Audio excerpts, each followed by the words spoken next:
focused on making our product fast and relevant, but we're also looking at differentiating. And for us, it's really about differentiating on these areas that customers care about, whether it be about entertainment, about shopping, about finding a local business, about health-related queries. It's really creating a differentiated experience in what we call search verticals.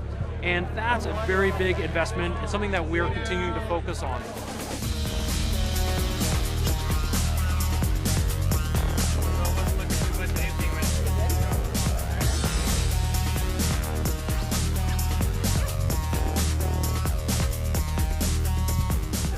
The way that we can attract more users is by having more relevant results. If our results are not relevant, we're not going to attract users. So our focus is to make our results as relevant as possible. As we make our results more and more relevant, we get more and more users, which means we get more advertisers. So it's kind of this big loop of getting more users, which will fuel more advertisers. This is the overall system, which is an automatic book scanner. And the masterpiece, of course, is the page-turning arm. This is what makes this whole thing so cool and works so fast. The head was the result of 3 years of research and development, complex fluid dynamic modeling. And what it does essentially, it's able, where the smarts are built into the design itself, and it's able to turn one page and one page only of a huge variety of books, ranging in paper size, porosity, paper thickness, old versus good, new books, and so on, and does it extremely reliably. This is Microsoft's proprietary camera technology that we use in the creation of the virtual or 3D data. And what you see here, this part of the camera right here actually drops down into a hole in the plane, and it takes photos through the bottom of the plane. There's a glass plate underneath. It's a pressurized plane. It's a pretty thick glass plate, but it basically looks through the bottom of the plane.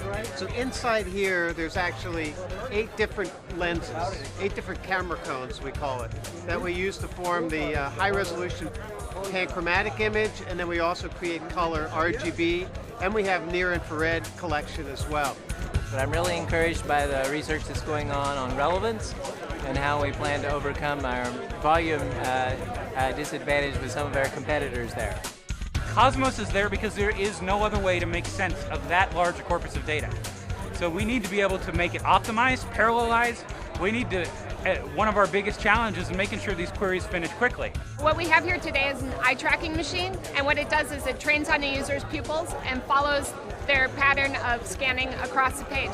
And that helps us design a search page that's ultimately scannable, and it helps us find errors. When people can't find what they're looking for, we know where they're looking for it, and allows us to optimize the page. Autopilot changed the whole game. Basically what we do is we don't have any human. We manage the whole system remotely and automatically. We call it a lights out operation. So it's basically after 5 p.m. you don't need a human because we have the self-healing, self-monitoring service. For the end user doing a search, it means that they should be able to see improvements on queries much more quickly because we're able to test different algorithms, test different even typography, other things like that. Because we're unstructured, people can add new fields to the logs and see what happens right away.